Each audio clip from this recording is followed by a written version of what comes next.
Alright, I am back with, I guess, one of the most significant Destiny videos I've ever done.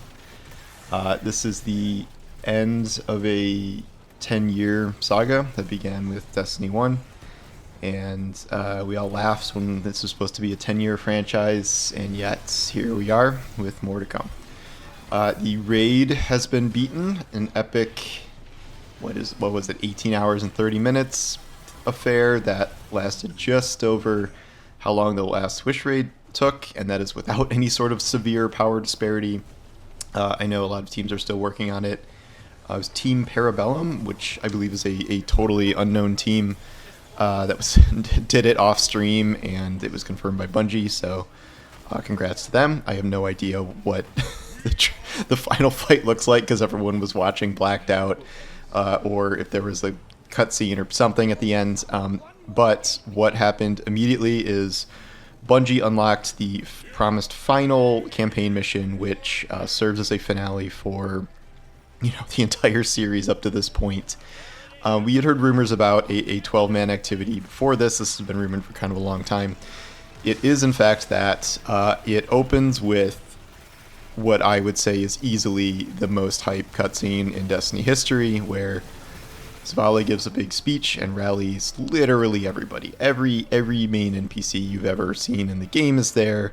From, Elsie and Anna, Drifter, even Savathun's there, helping us, Cayde, Mithrax, you name it, they're there. It's this kind of Helm's Deep setup with all the enemies behind Zavala. The only problem is, God, I wish Lance Reddick was here to do this. Keith David has just done a good job. It's so tough to see this finale without him. That leads us... and Zavala now has learned stasis in 45 minutes after losing his ghost. There is a line in the post-campaign stuff about him asking Ikora to teach him stasis, which he taught him extremely quickly, I guess. That moment was just incredible. I was choking up during that cutscene. I choked up at many times during the point of this mission and these cutscenes. The mission itself, this is what I'll be showing footage of. You can watch the cutscenes on your own time. I guess I should have mentioned up front that there are spoilers in this, but I wouldn't be clicking on this if I were you in the first place, given the topic. It is 12-person. It is absolute chaos, as you imagine a 12-person activity would be. They have to spawn in countless majors and mini bosses every 2 seconds to give you something to do. The first area you have to capture 4 plates to gain access. This is just standing on them, but there are roughly 10 trillion enemies, so that makes it a little bit harder. Then you move into the final witness fight. So there's really only 2 phases to this. The witness is large. I mean, if you saw at least a glimpse of when people were fighting him in the raid, it looks a lot like that. The arena is not that intense. It is smaller, but still very cool looking. You fight some mini bosses, and then you collect fissures of light to dunk at a portal behind you. Saint has a bubble shield up to give you permanent weapons of light. Savathun and Cayde and Mithrax keep dropping in stuff like heavy ammo and relics like the Synaptic Spear, Hive Swords, Scorch Cannons, all this stuff. Extremely cool. They're on the ground fighting with you, just incredible. And so you get your DPS phase. You all stand on a platform right in front of the witness. You pop a bunch of little seals on his chest, then you unload into his center chest cavity. I was using good old Thunderlord. This took about 3 phases. I kind of threw on whatever I had because I wanted to get in the mission really quickly. You don't need optimal DPS for this. There's no wipe mechanic. We all died a whole lot of times because he can just one-shot you if you don't get out of the way.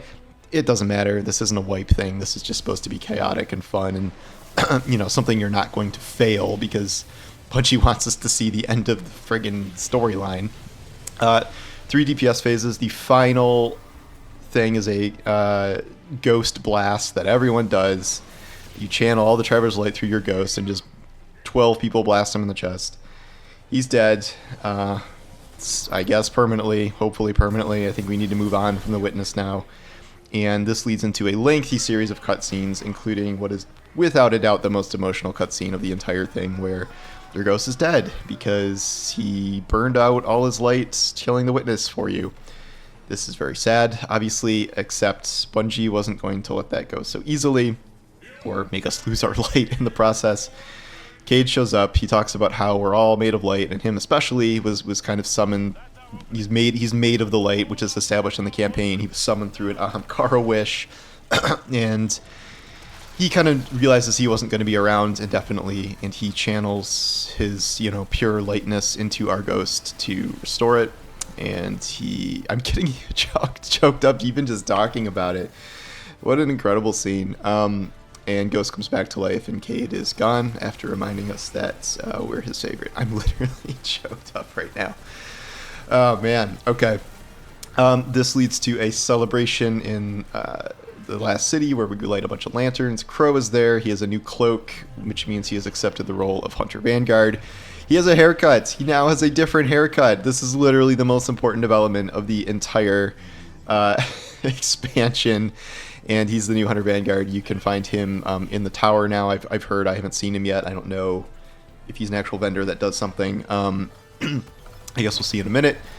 Then there's a kind of just an ending cutscene taking you through, every character, every location we've been through over the years. Some of it is like kind of story stuff, but it's mostly just kind of reflecting what you've done.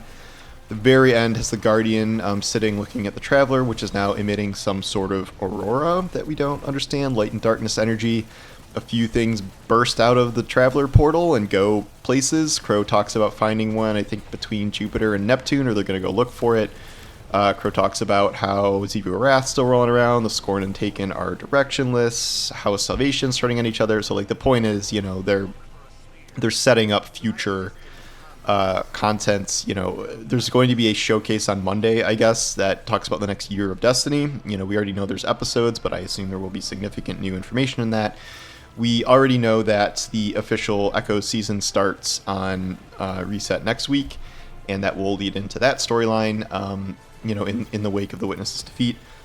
I am sure that there was a lot of stuff changed in game, but since I'm recording this 4 minutes after it ended, I don't know what it all is yet. You kind of go to Ghost and talk about stuff, and that's the end of the official mission.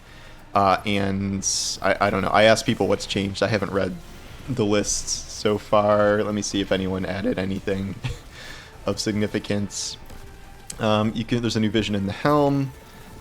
People say Nessus looks a bit different. There's lanterns in the tower screen. Yeah, I don't know. Tower has new decorations. There's a lot of different things, I guess. Music, orbit music. I think Micah 10 has a final mission now. Okay.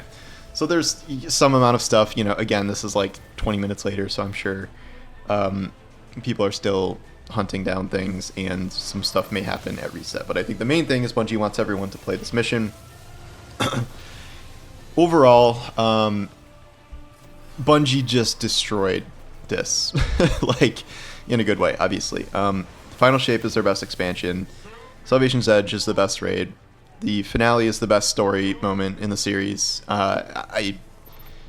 It's incredible. I have been assuming the Final Shape would be good. I thought it had a tall, order ahead of it with, how everyone loves Forsaken and how much content that added back in the day, and everyone loves the Taken King. This is the best thing they've ever done, very, very clearly, and it dispelled all my concerns of I don't really like the Witness as a villain. It's incredible both from a gameplay perspective, from a story perspective, from an environment design perspective. If the worst thing I don't like about the expansion is how they changed the shader icons, it's doing a pretty good job. This finale set up with both the most epic raid ever, and then unlocking this mission for everyone that is fun, but also not some crazy thing that is only for elite players. It's very accessible to everyone, and it's certainly not the most difficult mission, but it's so epic just in terms of how it's set up with all the NPCs and 12 Guardians fighting and the Witness, finale. It's incredible, and the end cutscenes are the most emotional I've ever seen in the game. It's been an incredible journey for 10 years. It definitely feels like the end of something. Obviously, I've said I will keep playing Destiny until the end of time, until it shuts down, but obviously that's not happening anytime soon. I hope that this really leads to a resurgence in Destiny, but I've also feared that people will play this finale and be like, well, that's the finale, I'm out, and then just sort of peace out. But I guess, you know, we'll see. Yeah, so thank all of you for following me these 10 years, you know, however many years it has been for you, through my writing, through my videos.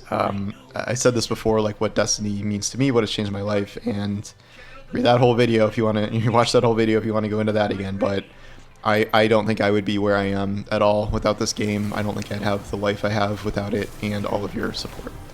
So thank you for this journey. Thank you to Bungie for making this journey, and I love you all. Take care. I'll talk to you soon.